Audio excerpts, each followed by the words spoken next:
Most people think every dark spot is the same. It isn't. And that simple misunderstanding is one of the biggest reasons treatments fail. Some dark spots respond beautifully to lasers, others barely change. And one type can actually get worse if you treat it the wrong way, sometimes even worse than when you first started. I'm a doctor in Seoul.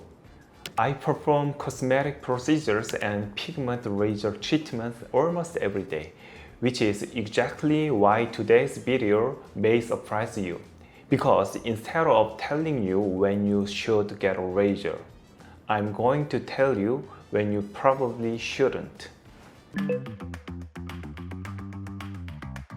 Before you spend money on another serum, another treatment, or another laser session, there's one question you need to answer first. What kind of dark spot are you actually looking at? Because if you don't know that, there's a good chance you have been treating the wrong problem all along. The easiest way to tell them apart is actually much simpler than most people think. Just look at the edges. Are they sharp, clearly defined? Almost like someone drew them with a pen? If so, especially on your cheekbones, temples, or the backs of your hands, you are probably looking at a solar lentigo. Most people simply call them age spot or sunspot. Melasma is a completely different story. The borders aren't sharp. They fade gradually into the surrounding skin, almost like watercolor spreading across paper. And here's another clue I pay attention to every single day in clinic. Symmetry. Cover one side of your face, now look at the other. If the pigmentation almost mirrors itself, there's a good chance you are dealing with melasma. So, let's talk about the question I hear more than almost anything else. Why does melasma keep coming back? Most explanations stop after one sentence, because it's deeper. And technically, that's true, but honestly, that explanation doesn't help you very much. It doesn't explain why melasma comes back after a laser. It doesn't explain why summer makes it worse. And it definitely doesn't explain why someone can spend hundreds of dollars on skincare and still see almost no change. The reality is much more complicated. When I explain melasma to my patients, I don't think of it as one problem. I think of it as three problems happening at the same time. The first problem is the pigment-producing cells themselves. Normally, these cells turn on when they are needed and come back down afterward. Melasma doesn't behave that way. It's almost like the switch gets stuck. Instead of responding only when it's supposed to, the cells stay active. They keep making pigment long after the original trigger is gone. The second problem is something most people never think about: blood vessels. When researchers look at melasma under the microscope, they often find more blood vessels than they see in normal skin. Why does that matter? Because blood vessels doesn't just carry blood. They also release chemical signals. Some of those signals encourage pigment-producing cells to stay active. So the blood vessels are constantly telling those cells, keep going. And then there's the third problem. In my opinion, this is the one that explains why melasma is so frustrating. The boundary between the upper and lower layers of the skin becomes weaker. Once pigment slips deeper into the skin, it's much harder to remove. That's why buying another brightening serum doesn't always solve the problem. The product may be doing exactly what it's supposed to do. It just can't easily reach pigment that's sitting much deeper. And there's one more trigger people often overlook: heat. I hear this all the time. I've been avoiding the sun, so why is my melasma getting darker? Then we keep talking. They have been doing hot yoga, using the sauna, working in front of a hot stove every day, or taking long steaming showers. Heat can dilate blood vessels, and those blood vessels continue sending signals that encourage pigment production. So yes, melasma can get worse even if you are doing a great job avoiding UV exposure. Before we move on, let me answer one question I get almost every week. Is my phone causing my melasma? No. Visible light does play a role in pigmentation, but the amount of visible light coming from your phone or laptop is tiny compared to natural daylight. That's not what I spend my energy worrying about, because once you understand what's actually driving melasma, you also understand something most people never hear. Sometimes the long razor can actually make it worse, and that's exactly what we are going to talk about next. I have seen this happen more times than I can count. Someone gets a razor treatment. 2 weeks later, their skin looks brighter, the pigmentation fades. They are excited, they think, oh, finally it's gone. Then summer comes, or they spend a little more time outdoors, or life gets stressful, and slowly, almost quietly, the pigmentation starts coming back. Sometimes it turns to exactly where it was. Sometimes it's even darker than before. That doesn't mean the razor failed. It means the razor solved only one part of the problem. Think about what we talked about a minute ago. Melasma isn't just pigment. It's active pigment producing cells. It's abnormal blood vessels. It's a weakened skin barrier between different layers of the skin.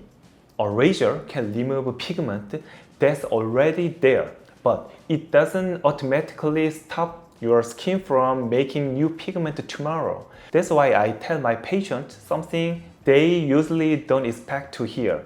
A razor is not the treatment, it's part of the treatment. And honestly, sometimes the best decision isn't doing another razor.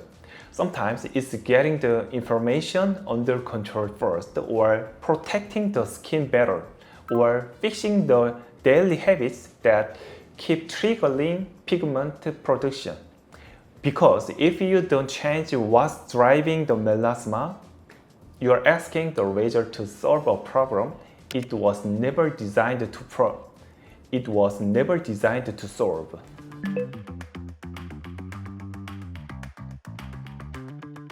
So, if razors aren't the whole answer, what is?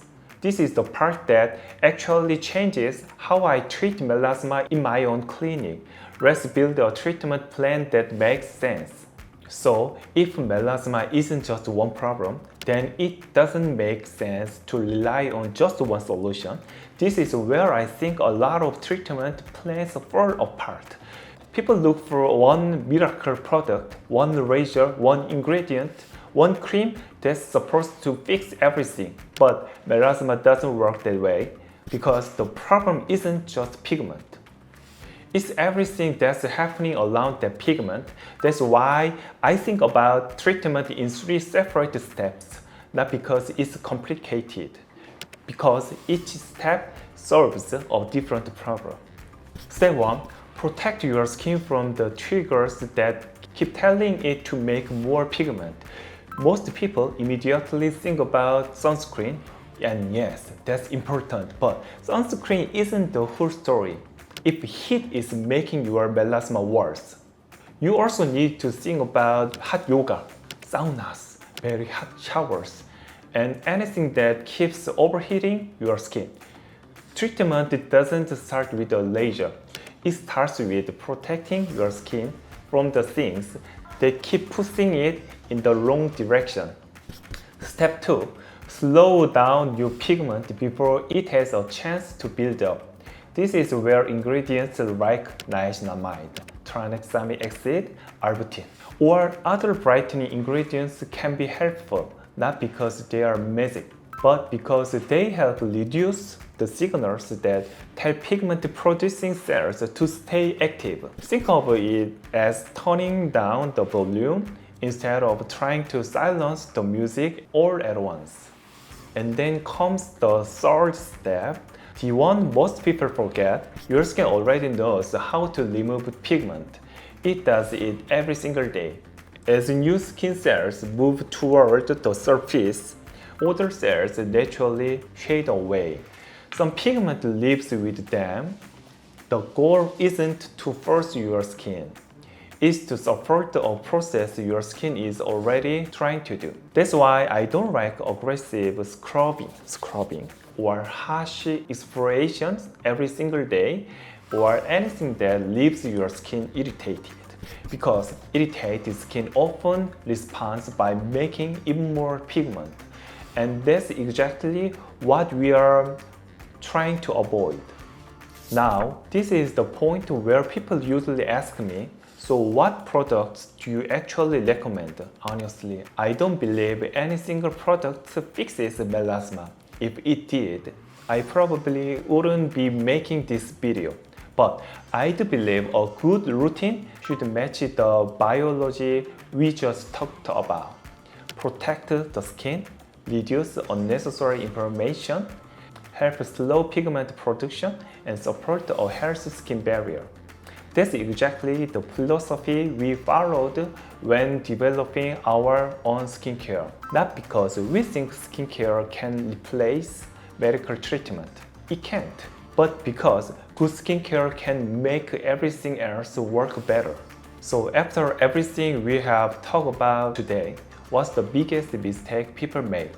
They expect melasma to behave like a stain, something you remove once and never think about again. But melasma doesn't work that way. It's much closer to high blood pressure than a coffee stain on your shirt. When it's under control, your skin looks great. But if you stop managing it, it often comes back. That's why I almost never use the word cure. Because for most people, that's not a realistic expectation. What I do believe in is long-term control. One thing I've learned after treating patients for years is that the people who do the best aren't the ones chasing perfect skin. They are the ones who stay constant. They wear sunscreen, they avoid unnecessary triggers, they use skincare that makes sense, and when they need treatment, they treat the right problem, not every problem. The right one, that's a huge difference. If there's one thing I hope you remember from this video, is this. Not every dark spot is melasma, and not every melasma patient needs the same treatment. The better you understand what's happening underneath your skin, the better decisions you will make. And honestly, that's always my goal. Not to convince you to buy another product, not to convince you to get another procedure, just to help you understand your skin a little better. Because once you understand the problem, the right treatment becomes much easier to find. A lot of people ask me what I personally use in my own routine or what I recommend most often to my patients. The answer is actually pretty simple. I don't choose products because they have the trendiest ingredient. I choose products that fit the biology we talked about today, protect the skin barrier, help reduce unnecessary irritation, support the healthy skin function, and whenever possible, make it easier for my patient to stay constant. Because constancy beats perfection every single time. If you are curious about the products my team and I developed around those ideas, I will leave them in the description below. Take a look if you think they will be helpful. And if not, I hope you still learned something that changes the way you think about melasma. If you found this video helpful, I'd really appreciate it if you subscribed. No hype, no miracle cures. Just practical advice that's backed by science, and makes sense in real life. Thanks for watching, and I will see you in the next video. Thank you. Bye bye.